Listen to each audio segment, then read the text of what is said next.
तो अब हम डिस्कस करने लगे हैं बेजियर कर्व को। Bezier curve basically given A set of control points P0, P1, P2, Pn. We can define the Bezier curve of point of degree n as basically P of t is equal to I varies from 0 to n Pi bi n of t। इसमें हमारे पास जो bi n of t है वो क्या है, बर्नस्टाइन polynomial है, और Pi हमारे पास क्या है, कंट्रोल पॉइंट्स हैं। तो कंट्रोल पॉइंट्स के बारे में आप लोगों को अगर आइडिया नहीं है तो वो थोड़ा सा आइडिया मैं आपको दे देता हूँ। इसके ऊपर ही हम थोड़ी सी इनोटेशन यूज़ कर लेते हैं कि बेसिकली सपोज हम कहते हैं कि हमारे पास कोई पॉइंट्स हैं, ये हमारे पास कोई कर्व है, ठीक है। हम कहते हैं कि यहाँ पे एक हमारा पॉइंट है, ठीक है। दूसरा हमारा पॉइंट क्या है, यहाँ पे है, और तीसरा हमारा पॉइंट क्या है, यहाँ पे है। चौथी हम कर्व इसको इधर कर लेते हैं, यहाँ पे हम इसका क्या कर लेते हैं, एक पॉइंट ले लेते हैं। तो ये हमारे पास कितने पॉइंट हो गए, 4 पॉइंट हो गए। तो 4 पॉइंट में हमारे पास क्या है, इसको हम क्या कह देते हैं कि ये जो पॉइंट है हमारा क्या है, P0 वाला पॉइंट है, ठीक है। और ये हमारे पास क्या है जी, P1 वाला पॉइंट, और ये हमारा क्या होगा, बेसिकली ये P2 हो जाएगा, और अब ये हमारा क्या हो जाएगा, P3 हो जाएगा। तो ये इनको हम क्या कहते हैं, कंट्रोल पॉइंट भी कहते हैं और इनिशियल पॉइंट भी कहते हैं। बेसिकली ये जो हमारे पास कंट्रोल पॉइंट्स हैं, जो हमारे पास फिगर है उसको कंट्रोल करने के लिए हम इसको यूज़ करते हैं, ठीक है। और BI n हमारे पास क्या है जी, बर्नस्टाइन बेसिस हैं, ठीक है। और बर्नस्टाइन बेसिस ऑफ डिग्री n, और जो हमारे पास पैरामीटर t यूज़ हो रहा है, t बिलोंग कर रहा है 0 और 1 को। तो इसको हम अगर x और y कंपोनेंट में कन्वर्ट करते हैं तो ये जो हमारे पास कर्व है P ऑफ t में हमारे पास क्या है जी, ऑर्डर्ड पेयर है। ये जो पॉइंट है, एक x का पॉइंट है और एक क्या है, y का। अगर हमारे पास x और y के पॉइंट्स होंगे तब हम उसको ड्रा कर सकते हैं, अदरवाइज हम उसको ड्रा नहीं कर सकते। तो P ऑफ t जो होगा वो हमारा क्या होगा, average from 0 to n xi bi n of t। और दूसरा पॉइंट हमारे पास क्या होगा, i की वेरिएशन 0 से n तक होगी, yi bi n of t। और इसमें हमारे पास Pi किसके फॉर्म में होता है, ऑर्डर पेयर के फॉर्म में होता है। xi yi का जो ऑर्डर पेयर है वो किसके बराबर है, Pi के। और Pi हमारे पास क्या है, कंट्रोल पॉइंट्स हैं। और कंट्रोल पॉइंट्स हमारे पास क्या होते हैं, वो हमारे पास इसको कंट्रोल करने के लिए, फिगर को कंट्रोल करने के लिए यूज होते हैं। तो अब हमारे पास ये हमारे पास बेजियर कर्व की कुछ एग्जांपल्स हैं। इसमें हमारे पास क्या है जी, 2 पॉइंट्स हैं, एक हमारे पास क्या है, P0 है और दूसरा क्या है, P1 है। तो इसके अंदर हम जो कर्व बनेगी वो स्ट्रेट लाइन बनेगी। अगर बेजियर कर्व में 2 पॉइंट्स हों तो उसकी जो कर्व होगी वो क्या होगी, स्ट्रेट लाइन होगी, क्योंकि बेजियर कर्व की एक प्रॉपर्टी होती है, वो एंड पॉइंट से पास करता है। तो इसको हम क्या कहेंगे, सिंपल बेजियर कर्व करेंगे या इसका बेजियर कर्व ऑफ डिग्री 1, ठीक है। तो इसमें हमारे पास अगर 3 पॉइंट्स होंगे, जिस तरह यहाँ पे उसने लिए हैं P0, P1, P2, ये 3 कंट्रोल पॉइंट्स हैं, तो उसकी जो डिग्री होगी बेजियर कर्व की वो क्या है, 2 है। इसलिए इसको क्या कहते हैं, क्वाड्रेटिक बेजियर कर्व। और यहाँ पे हमारे पास क्या है जी, P0, P1, P2, P3, इसके अंदर कितने पॉइंट यूज हो रहे हैं, 4। तो ये जो बेजियर कर्व है इसकी डिग्री क्या है, 4 है, सॉरी 3 है, 4 पॉइंट है। तो बेसिकली हमारे पास जो बेजियर कर्व है ये बेसिकली एक पॉलिनोमियल कर्व है। अब पॉलिनोमियल कर्व में आपके पास, या इसको आप पैरामीट्रिक कर्व भी कह सकते हैं, तो उसमें पॉलिनोमियल कर्व में जो डिग्री और आर्डर का रिलेशन होता है वो क्या होता है, आर्डर एक ज्यादा होता है डिग्री से, जितने इसके नंबर ऑफ पॉइंट्स होंगे उसका उसका इतना आर्डर होगा। तो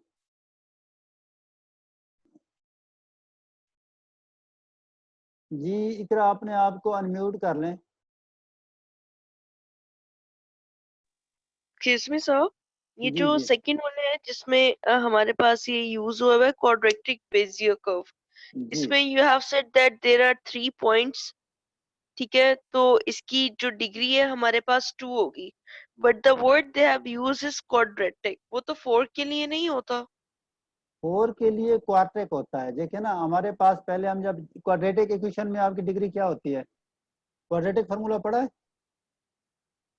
यस सर। क्वाड्रेटिक फार्मूले में डिग्री क्या होती है? Minus B plus minus under root B square minus 4ac over 2 नहीं है। नहीं, जो क्वाड्रेटिक इक्वेशन है उसकी इक्वेशन क्या है? क्वाड्रेटिक की answer B square minus 4ac। जी जी, तो इसमें हमारे पास जी जी, अब उसमें जो स्क्वायर है उसकी यानी वेरिएबल की जो पावर है वो डिग्री के लिए आ रही होती है ना। तो क्वाड्रेटिक के लिए क्या ओके होती है, ओके 2। और इसके पैरेलल एक ओके गॉट इट। क्वाड्रेटिक, एक होता है क्वाड्रेटिक और एक क्या होता है, क्वाड्रेटिक। क्वाड्रेटिक में डिग्री क्या होती है, 4 होती है। समझ आ रही है ना? लीनियर होता है क्वाड से क्वाड्रेटिक इज वो 4 ठीक पार्ट्स है हो ना, जाते हैं। ठीक है ना। यस सर उसके गॉट बाद it, thank you. Cubic, quadratic, quantic, ठीक है ना। क्वांटिक किसके लिए होती है, 5 के लिए। समझ आ रही है ना? अब इसमें हमारे पास जो बेजर कर्व है वो क्या है, इनिशियल और फाइनल पॉइंट से इंटरपोलेट करता है, ये उसकी एक प्रॉपर्टी है। तो उस प्रॉपर्टी को हम बाद में डिस्कस करते हैं, पहले हम एक एग्जांपल ले लेते हैं कि हमारे पास कुछ कंट्रोल पॉइंट्स हैं। पहला जो कंट्रोल पॉइंट्स है उसमें क्या है, इसको हम कह सकते हैं कि P0 यानी x0 y0। x0 की वैल्यू क्या है, 2 की, और y0 की वैल्यू भी क्या है, 2 है। और ये हमारा क्या है, P1 है। इसमें हमारे पास क्या है जी, x1 y1। और ये तीसरा जो है इसकी क्या है, इसको हम कह सकते हैं कि ये हमारा क्या है, P3 है। P3 में हमारे पास क्या है जी, x2 y2। और ये लास्ट वाला हमारा क्या है, P4। P4 में हमारे पास क्या, P3 सॉरी, इसमें क्या है, x3 y3, क्योंकि हम 0 से स्टार्ट कर रहे हैं। ठीक है, तो जो हमारी कर्व है वो क्या होगी, P of t i varies from 0 to n x i b i n of t, comma i varies from 0 to n y i b i n of t। ये हमारे पास क्या बन गया, एक ऑर्डर्ड पेयर बन गया। इस ऑर्डर पेयर को जब हम एक्सपैंड करेंगे समेशन को, ठीक है, तो इसमें पहले हमारे पास इसके 2 पार्ट हैं। एक से हम क्या करते हैं, एक्स ऑफ टी वाला खोल लेते हैं। पी ऑफ टी हमारा किसके बराबर है, X of T Y of T. X of T जो है I varies from 0 to n X I B I N of T. अब इसकी आई की वेरिएशन क्या है, 0 से n तक है। अगर हम हमारे पास जो गिवन एग्जांपल है वहाँ पे n किसके बराबर है, P3, यानी n जो है वो 3 के बराबर है। उसकी डिग्री क्या है, 3 है। 4 पॉइंट्स हैं और डिग्री कितनी है, 3 है। तो ये हमारे पास क्या होगा, x0 b0 3 ऑफ टी। इसमें हमारे पास क्या होगा, x1 b1 3 ऑफ टी। इसी तरह x2 b2 3 ऑफ 3। यहाँ पे हमारे पास क्या, x3 b3 ऑफ टी। अब हम क्या करते हैं कि इसमें हम वैल्यूज पुट कर देते हैं। पहले हम क्या करते हैं कि हमारे पास जो बर्नस्टाइन पॉलिनोमियल की बेसिस हैं वो कैलकुलेट कर लेते हैं। ये हमने कैलकुलेट कर लिया है b0 3 ऑफ टी।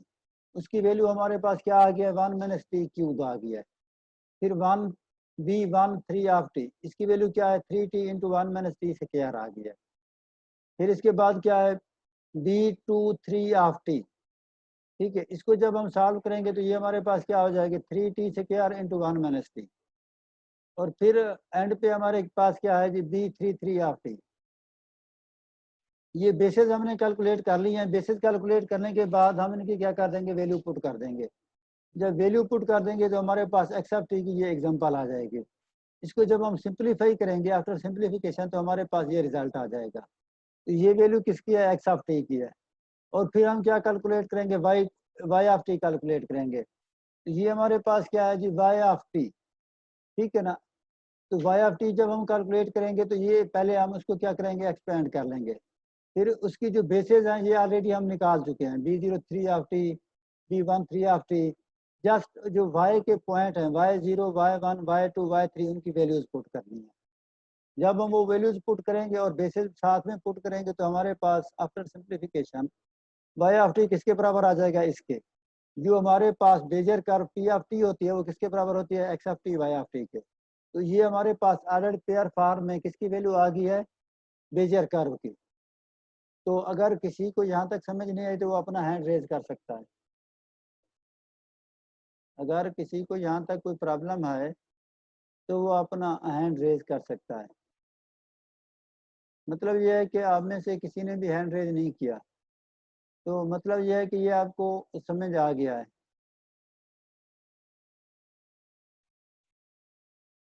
तो इसमें अगर किसी को समझ नहीं आई तो वो अपना हैंड रेज कर सकता है। अच्छा, इसमें आपका GR और CR कौन है, ताकि बाद दफ़ा बंदे को डिस्कस करना पड़ जाता है कोई चीज़। तो उसमें GR का क्या नाम है और CR का क्या नाम है, वो हैंड रेज करें, GR और CR।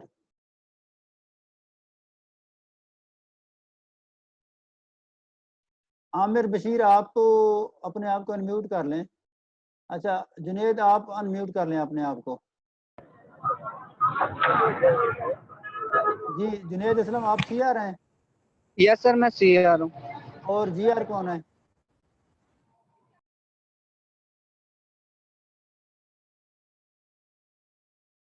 GR ने अपना हैंड रेज नहीं किया। अच्छा ऐसा करते हैं कि मेरे ख्याल में किसी ने भी हैंड रेज नहीं किया, तो इसका मतलब यह है कि ये प्रॉपर्टी हमारी क्लियर होगी। हम इसकी नेक्स्ट जो बेजर कर्व है उसकी जो प्रॉपर्टीज हैं वो हम डिस्कस करते हैं। जो उसकी सबसे पहली जो प्रॉपर्टी है, बेजर कर्व क्या है, एंड पॉइंट से पास करता है।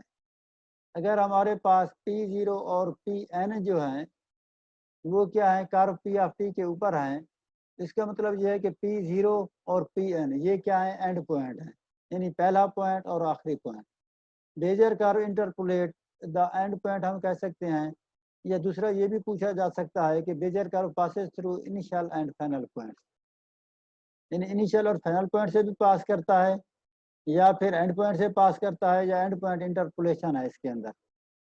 तो ये उसकी डिफरेंट वैल्यूज हैं बेजर कर्व के, ठीक है ना। अब इस प्रॉपर्टी को जब हम डिस्कस करते हैं तो कंसीडर हम कर लेते हैं कि हमारे पास कोई कंट्रोल पॉइंट्स हैं। कंट्रोल पॉइंट्स कौन कौन से हैं, P0 P1 up to Pn है। तो हमारे पास जो बेजर कर्व है उसको जब हम डिफाइन करेंगे तो P ऑफ t हमारा इक्वल होगा average from 0 to n Pi Bi n of t।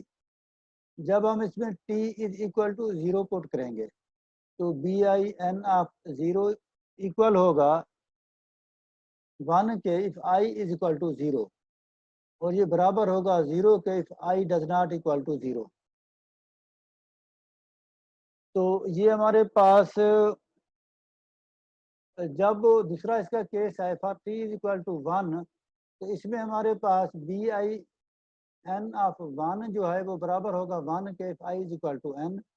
ये बर्नस्टाइन पॉलिनॉमियल की प्रॉपर्टीज हैं जो बार बार हम डिस्कस कर रहे थे, और इन प्रॉपर्टीज को यूज करके ये जो प्रॉपर्टी है हम इसको प्रूव करेंगे, ठीक है। तो ये हमारे बेसिकली हम डिस्कस करते हैं कि अगर हमारा जो P ऑफ 0 यानी जो फर्स्ट पॉइंट है जिसको हम P0 कहते हैं, i varies from 0 to n Pi Bi n of 0। इसमें जो सॉरी ये फर्स्ट पॉइंट नहीं बल्कि इसमें जो हमारा पैरामीटर है उसमें t को हम क्या ले रहे हैं, 0 ले रहे हैं। ये हमारे पास क्या हो जाएगा, P0 B0 n ऑफ 0। इसी तरह इसको एक्सपेंड करते जाएंगे Pn Bn ऑफ 0। अब इसको जब सिंप्लीफाई करेंगे तो ये हमारे पास क्या होगा, P0 1 हो जाएगा, ठीक है।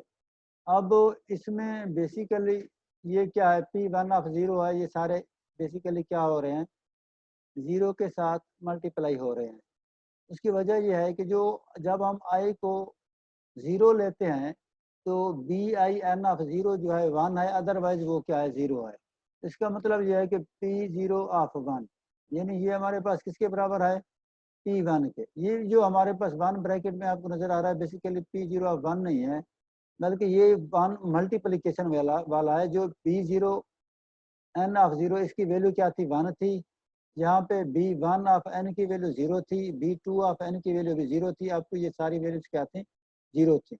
तो सवाए इस पहली वैल्यू के बाकी सारी वैल्यूज क्या हो गई हैं, 0 हो गई हैं। तो इसका मतलब ये हुआ कि P of 0 is equal to P0। और दूसरा हमारा केस क्या है, जब T इक्वल टू 1 लेंगे तो इसमें हमारे पास क्या है जी, P ऑफ 1 आई हमारा 0 से n तक होगा Pi Bi n ऑफ 1। जब हम इसकी वैल्यू 1 लेते हैं तो फिर i is equal to n पे ये 1 के बराबर होता है। इसके अलावा बाकी जो वैल्यूज हैं वो क्या होती हैं, 0 होती हैं। तो लिहाजा ये बाकी सारी वैल्यू 0 हो जाएंगी। और Pn ऑफ जो ये हमारे पास Bnn ऑफ 1 है, ये हमारा किसके बराबर होगा, 1 के बराबर होगा। तो हम ये कह सकते हैं कि P ऑफ 1 जो है इक्वल टू Pn है। Hence the curve always passes through the initial and final points। तो जो हमारे पास बेजर कर्व है वो इनिशियल और फाइनल पॉइंट दोनों से पास करती है। या हम ये भी कह सकते हैं कि the first and last point in the sequence of control points are the end point of Bezier curve. तो दूसरी जो हमारी प्रॉपर्टी है बेजर कर्व की, वो ये है कि Bezier curve is continuous and has derivative on the interval 0 and 1 and all these derivatives are continuous। जो हमारे पास बेजर कर्व है बेसिकली वो कहता है कि वो क्या है, कंटिन्यूअस है, ठीक है ना। और and has derivative on the interval 0 and 1 and all the derivatives are continuous। Basically हमारे पास जो बेजर कर्व है वो एक पॉलिनॉमियल कर्व है और इसमें जो Bin ऑफ t है वो बेसिस क्या है, बर्नस्टाइन पॉलिनॉमियल है। और हम ये भी जानते हैं कि जितने भी पॉलिनॉमियल कर्व हैं वो क्या होते हैं, कंटिन्यूअस होते हैं।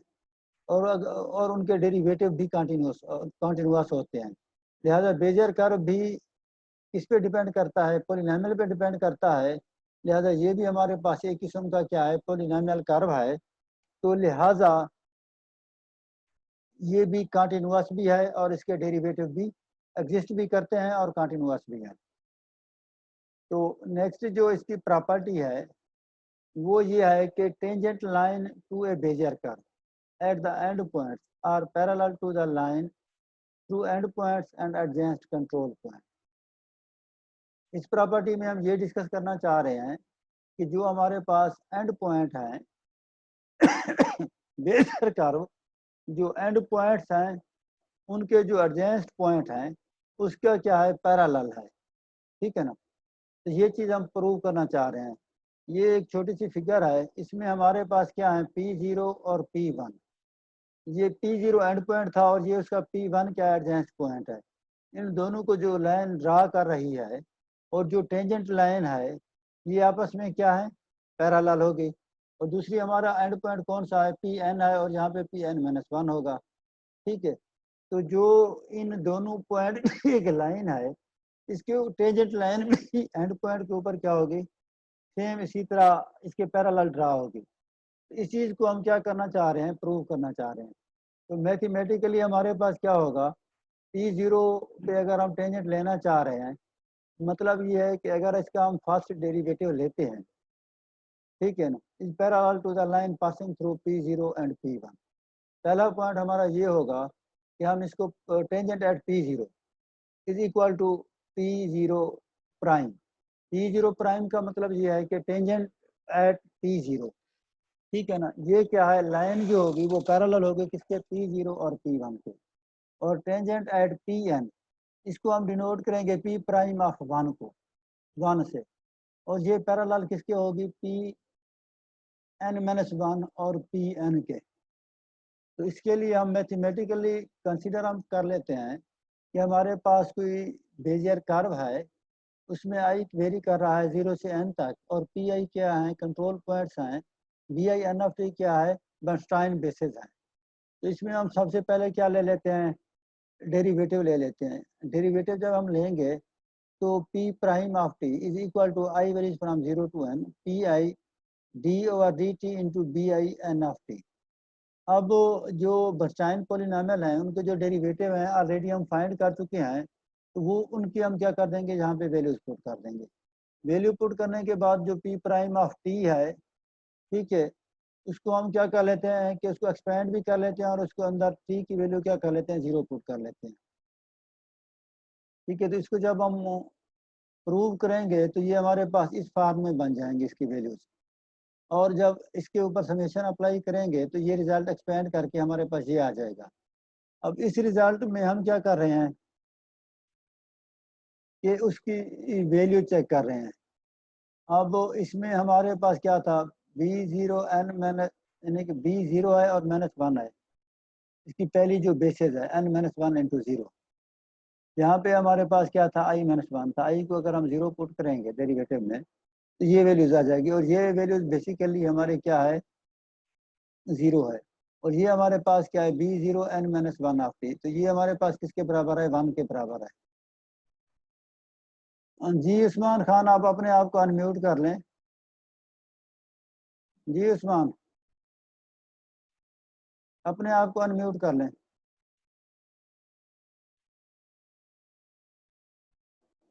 उस्मान, आप अपने आप को अनम्यूट कर लें, आपने हैंड रेज किया हुआ है।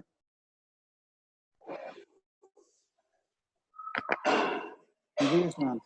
सर मुझे लग रहा था आपकी आवाज ब्रेक हो रही है, लेकिन ना मेरी तरफ नेट का प्रॉब्लम हो गया था। क्या तो है? सर नेट का प्रॉब्लम हो गया था, वो देख रहा था। अच्छा अच्छा, चलें ठीक है। तो इसमें जब हम इनकी वैल्यूज पुट करेंगे तो वैल्यूज पुट करने के बाद हमारे पास बाकी सारी वैल्यूज क्या हो जाएंगी, 0 हो जाएंगी। और बेसिकली हमारे पास, हम ऑलरेडी बर्नस्टाइन बेसिस में ये डिस्कस कर रहे चुके हैं कि जब हम p को 0 लेंगे तो i इज इक्वल टू 0 पे हमारी वैल्यू क्या है, 1 है। अब वो बेसिकली i-1 है, यहाँ पे बेसिकली B0 यानी कि यहाँ पे क्या है, -1 आ रहा है, और यहाँ पे हमारे पास क्या है, इज इक्वल टू 0 यहाँ पे आ रहा है। तो ये आपके पास 0 वाली वैल्यू किसके बराबर होगी, 1 के बराबर होगी। और बाकी अगर नेक्स्ट इसमें देखें तो यहाँ पे भी ये B0 लिखा हुआ है, मतलब यह है कि यहाँ पे i की वेरिएशन क्या आ रही है, 0 आ रही है, तो ये भी 1 के बराबर होगी। इसके अलावा बाकी सारी वैल्यू क्या हो जाएंगी, 0 हो जाएंगे। तो ये हमारे पास p प्राइम ऑफ 0 जो है वो बराबर है n into P1 minus P0। और इसी तरह जो टेंजेंट लाइन है P0, ये क्या है, parallel through the point P0 and P1। Put t is equal to 1 in equation A. जब हम t को 1 में पुट करेंगे और उसको फिर हम इसको एक्सपेंड करते हैं, आफ्टर एक्सपेंशन हमारे पास उसकी वैल्यू पुट करने के बाद p प्राइम ऑफ 1 जो है वो बराबर आता है n into Pn minus Pn-1। ये हमारे पास शो करता है कि Pn क्या है, parallel to the line passes through the point Pn-1 and Pn। जी उस्मान खान, आप कुछ कहना चाह रहे हैं या दोबारा आपने हैंड रेज किया हुआ है, या अपने हैंड को वो क्या कर लें। जी सुलेमान, आप अपने आप को अनम्यूट कर लें। सर ये ना थोड़ा सा रिपीट कर दीजिएगा। अच्छा, इसमें बेसिकली हमारे पास, हमने बर्नस्टाइन में 2 प्रॉपर्टीज पढ़ी थी, ठीक है ना। जी एक जी तो सर। t को हम 0 पुट करते थे और एक हम t को 1 पुट करते थे। t को जब जी हम सर। 0 पुट करते थे तो उसके अंदर 2 वैल्यूज आती थी। एक वैल्यूज हमारी क्या होती थी, 1 होती थी जब i इज इक्वल टू 0 होता था, और दूसरी वैल्यू क्या होती थी, 0 होती थी। और i की जो कंडीशन है वो अदर देन 0 थी, i does not equal to 0। 0। ठीक है, जब हमने पहले वाली कंडीशन उसके अंदर पुट की है तो हमारे पास बाकी जो सारी वैल्यूज थी वो 0 हो गई। जब जो एक्सपैंड किया ना, इसकी वैल्यू किस तरह आई है ये नहीं क्लियर हुआ थोड़ा। अच्छा, ये i की ये जो वेरिएशन उसमें कहाँ तक है, 0 से n तक है ना। जी ये एक्सपैंड हो गया ना, हाँ, i को तो एक दफा इसके हमने 0 बाद लिया, फिर हमने i को क्या लिया, 1 लिया, फिर 2 लिया, इसी तरह हम एक्सपेंड करते गए n तक ना। तो ये वैल्यूज इनकी पुट कर दी फिर B1 कोमा n-1 इंटू फिर 0। उनकी वैल्यूज पुट कर दी है ना। चलिए ये डायरेक्ट याद रखनी है। ये देखे ना, वैल्यूज आपके पास जो बर्नस्टाइन बेसिस हैं वो आपको आइडिया उसका होना चाहिए ना, कि जो जी हमारे सर, पास थैंक यू। बर्नस्टाइन बेसिस हैं उनकी वैल्यूज क्या आती हैं। और इसी तरह सिमिलरली दूसरा जो हमारा केस था, जब t को हम 1 लेते थे तो उसके लिए हमारा केस क्या होता था, i इक्वल टू n पे 1 थी, अदर देन i की जो वैल्यू है उस पर वो 0 था। उसको जब हम सिंप्लीफाई करेंगे तो ये हमारे पास वैल्यूज आ जाएंगी ये वाली। We shows that tangent at Pn is parallel to the line passes through the point Pn-1 and Pn। तो ये हमारे सर। पास बेसिकली हमने प्रूव कौन सी प्रॉपर्टी को किया है, प्रूव हम ये करना चाह रहे थे कि tangent line to a basis. जी राबिया, आप कुछ कहना चाह रही हैं? Rabia, unmute yourself. सर यहाँ जहाँ पे पी प्राइम 1 पुट करते हैं, यहाँ पे मेरा ना वो एग्जैक्ट आंसर नहीं था आ रहा, तो उसको एक्सपेंड कर दे काइंडली। हाँ, मैं आपको थोड़ा सा एनोटेशन यूज कर लेता हूँ, ठीक है ना? अच्छा जी, अब बेसिकली हम एक दफ़ा पहले उस पॉइंट पे चले जाएं, फिर उसकी एनोटेशन यूज करते हैं ना, ठीक है ना? अब जी हमारे सर। पास यहाँ पे हम आए हुए हैं ना। अब पहली जो हमारी वैल्यूज क्या है, Bin-1, ठीक है ना? अब हमारा जो फर्स्ट पॉइंट है कि हमने फार्मूला क्या लगाना है कि I इज इक्वल टू 0 पे, ऐसे है ना? I इज इक्वल टू 0 पे हमारे पास क्या आता है? सर पी प्राइम 0 हो गया था, पी प्राइम 1। ठीक है ना? अब बेसिकली असल में मैं आपको जो समझाना चाह रहा हूँ ना, अब वहाँ पे हमारे पास जो वेरिएशन थी, ठीक है, I इज इक्वल टू हम क्या लिखते होते थे, इज इक्वल टू 0 करते होते थे ना, समझ आ रही है? अब यहाँ यस पे सर। हमारे पास क्या है, यहाँ पे हमारे पास क्या है जी, आई है और फिर -1 है। पहली टर्म हमारी यही है ना, हम इसको क्या करेंगे, 0 पुट करेंगे। जब हम इसको 0 पुट करेंगे तो दिस इंप्लाइज आई की वैल्यू क्या होगी, I इज इक्वल टू 1 पे जो वो वैल्यू देगी ना, यस सर। ठीक है ना? अब इसी फार्मूले को अगर आप गौर करें तो यहाँ पे जब हमने वैल्यूज पुट किया है ना, I-1 जो था वो हमारा 0 के बराबर था ना, ये पहली टर्म हमारी माइनस में आ गई, ये हमारी 0 हो गई। जब इसमें हमने इसको पुट किया तो I-1 हमारे पास 0 था। बेसिकली यहाँ पे I की वैल्यू हम क्या पुट कर रहे थे, 1 पुट कर रहे थे ना, 1 - 1 इज इक्वल टू 0। सर पहले ये आई की वैल्यू 0 पुट कर रहे थे। जी, ये सर देखे आई ना की वैल्यू। आपके पास जब हम डेरिवेटिव लेते हैं, ये जो हमारे पास बर्नस्टाइन पॉलिनॉमियल है I-1 n-1 आ गया है ना। अब हमने जी इस सर। केस को डिस्कस करना है ना, T0 कर रहे हैं। इस केस में हमारे पास क्या है, I-1 जो है वो 0 के बराबर है, समझ आ रही है ना? वहां पे हमारे पास क्या होता था बर्नस्टाइन पॉलिनॉमियल में, Bin ऑफ T होता था ना। यहाँ पे I की जगह पे क्या है, I-1 है, और n की जगह पे क्या है, n-1 है। ये पॉइंट समझ आ रहा है? जी सर, ये ठीक समझ है आ ना? रहा है। तो इसमें अगर I हम 0 पुट करते थे जब हमारे पास यहाँ पे I होता था। अब बेसिकली अब हमारे पास क्या है, यहाँ पे I-1 है, आई तो माइनस 1 है। I-1 को 0 पुट करेंगे तो I की वैल्यू क्या होगी, 1 बनेगी। अब समझ आ गया है ना? जी सर। तो वो वैल्यू हमने इसमें पुट किया है। पहले हमने इसको क्या किया है, समेशन अप्लाई कर दिया। समेशन अप्लाई करने के बाद ये वैल्यू मिसाल के तौर पे आपके पास 0 हो गई, और ये B0 वाली 1 बन गई, और यहाँ पे हमारे पास क्या था, B0 n-1 ऑफ 0, ये 1 के बराबर आ गई। इसके अलावा बाकी टर्म जितनी थी वो सारे 0 हो गए। इसको जब हमने सिंप्लीफाई किया तो P0 के साथ सर -1 हम का मल्टी। इसको जी जी सर हम बताएं। इसको ऐसे भी तो याद रख सकते हैं कि जो -1 आ रहा है, आई की जगह पे -1 आ रहा है, तो -1 का जो वो कॉम्बिनेशन है वो 0 होता है।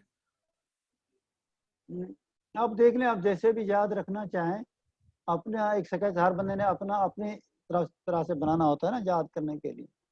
हाँ जी सर। बेसिकली जो लॉजिक है वो ये है, ठीक है ना?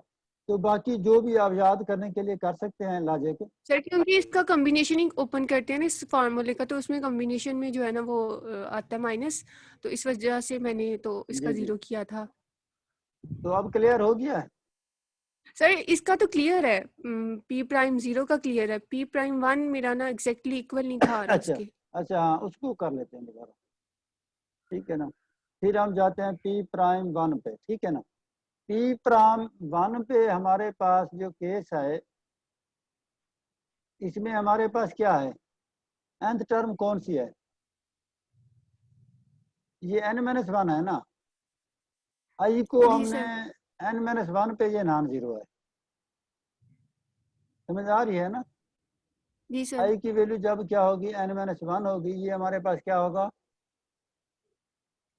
नॉन जीरो होगा ना। पहले जी जहाँ सर। पे लास्ट टर्म हमारी क्या होती थी, n होती थी ना। तो जी अब सर हम पहले इसको क्या कर लेते हैं कि आई जो है हमारे पास किसके बराबर है, I is equal to n-1, ऐसे है ना। अच्छा, जब आई हमारा क्या होगा, n-1 के बराबर होगा, तो इसकी वैल्यू क्या है, 1 के बराबर आएगी ना। अब इस केस में हमारे पास यहाँ पे अगर हमने इसको एक्सपेंड किया है ना, तो यहाँ पे आई की वैल्यू क्या थी, 0-1 थी, 0 थी, इसी तरह आगे इंक्रीज करती जाती है ना। यहाँ पे 0-1 आ गया, यहाँ पे 1-2 आ गया, इंटरवल में बन रही है ना। तो जो लास्ट टर्म है यहाँ पे हमारे पास क्या है, Bn-1, ठीक है ना। तो एक तो हमारे पास ये वाली वैल्यू 0 हो गई, और एक इसके जो पीछे वाली टर्म थी उसका जो सेकंड पार्ट था माइनस वाला, ठीक है, तो वो हमारे पास क्या है, वो 0 हो जाएगा। तो अब ये जो आपके पास वैल्यू है, अब वो जो हमारा इसमें दूसरा पार्ट है, इसमें अगर आप देखें तो हमारे पास जो वैल्यू जा रही है In-1 ऑफ 1, ठीक है ना। यहाँ पे I-1 is equal to n-1, एक दफ़ा हम क्या रखेंगे, इसमें इसके बराबर रखेंगे, और दूसरी दफ़ा हम क्या रखेंगे, सॉरी इसको हम और जगह पे रखते हैं, ठीक है ना। एक दफ़ा हमारे पास इस टर्म के लिए i is equal to n-1 होगा, और इसके लिए क्या होगा, I-1 is equal to n-1, ठीक है ना। ये दो टर्म्स है ना, इसके लिए अलग है, इसके लिए अलग है ना। तो अब इसमें हमारे पास एक Pn वाली वैल्यू बचेगी और Pn-1 वाली, बाकी सारी की सारी वैल्यूज क्या हो जाएंगी, 0 हो जाएंगे। यहाँ तक क्लियर हो गया है।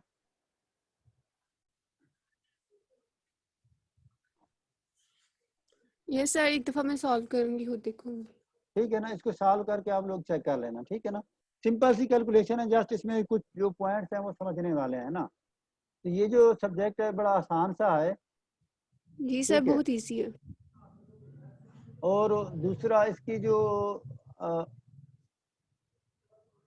नेक्स्ट जो प्रॉपर्टी है वो है स्मूथली जॉइंट की ना, जॉइंट कर्व।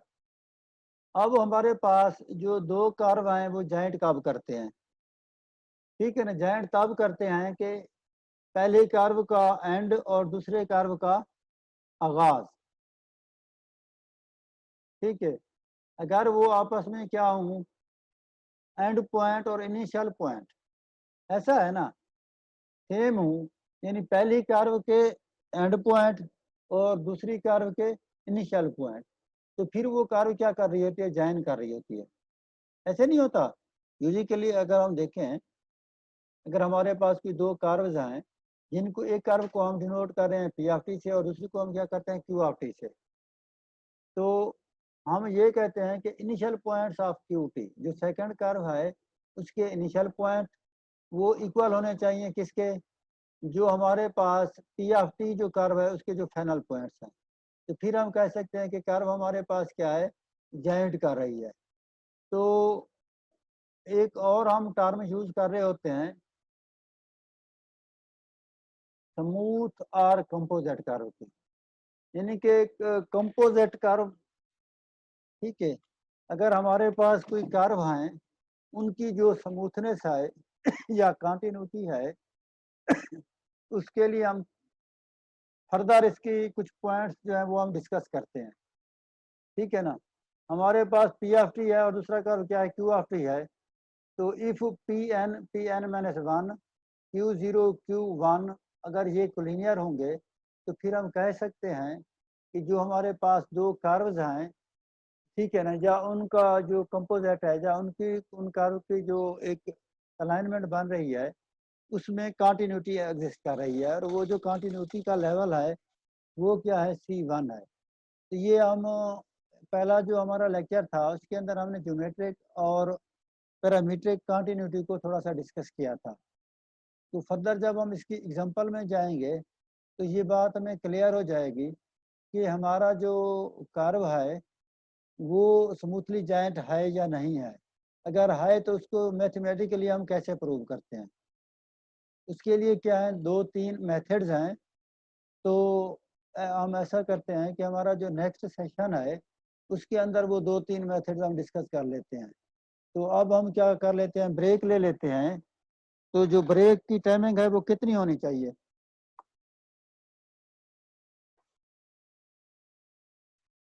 कितने मिनट्स की ब्रेक कर दें? हम ऐसा करते हैं। जी जी जी, आप जीआर या सीआर मेरी बात सुन रहे हैं? एक तो ये कहते हैं कि इस सेशन की हम अटेंडेंस भी ले लेते हैं, ठीक है। हम आप सारे अपना कैमरा ऑन कर लें, मैं आप सबकी अटेंडेंस ले लेता हूँ, ठीक है, इस सेशन की।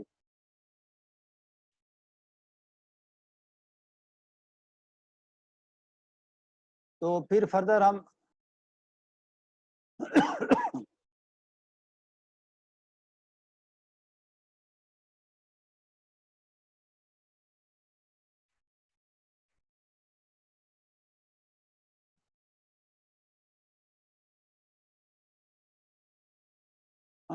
ऐसा है कि आप अपने आप को अनम्यूट कर सकते हैं सारे से आप सारे अपने आप को अनम्यूट कर सकते हैं अगर किसी ने कुछ बोलना है। अच्छा, ऐसा है कि अपने कैम ऑन कर ले, मैं अटेंडेंस ले लूँ ना, ठीक है। Excuse me sir. जी जी, आप अपने कैम ऑन। सर आपने जो लेक्चर अपलोड किए हैं वो तो एक सेशन है, जस्ट वो कंप्लीट लेक्चर तो नहीं है।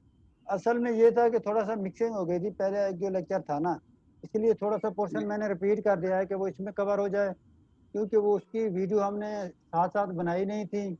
और फिर नेट भी बड़ा, आपको याद होगा कि लास्ट लेक्चर में बड़ा कट रहा था ना, हर 5 मिनट बाद, नहीं, 10 वो मिनट बाद। जी जी, दोनों लेक्चर्स का ही सर वो हाफ आवर्स का है, कोई एक मेरा ख्याल 26 मिनट का है, एक 24 मिनट का है, तो दोनों लेक्चर्स में ही है। अच्छा, अब ऐसा है कि जो नेक्स्ट है ना उसको साथ साथ हम करते रहेंगे। बेसिकली लास्ट टाइम हमारे पास ये हुआ था कि अगर आपको याद हो तो नेट की जो स्पीड थी वो इस तरह हो रहा था कि बार बार डिस्कनेक्ट हो रहा था। नेट के डिस्कनेक्ट होने की वजह से हमारा जो लेक्चर की जो 40 मिनट का होता है ना, अगर उसमें 2 मरतबा नेट डिस्कनेक्ट हो जाए तो वो कितना, आप बता दें कितना बन जाएगा? कोई 15 मिनट की नहीं होगी, 10 मिनट की होगी, कोई 20 मिनट की होगी ना। जी सर। तो इस वजह से उसकी जो वीडियो थी वो एक साथ नहीं थी ना, उसके पार्ट बने हुए थे, समझ आ रही है ना। जी तो असल में ये सारी चीज़ें डिपेंड कर रही होती हैं इंटरनेट के ऊपर ना।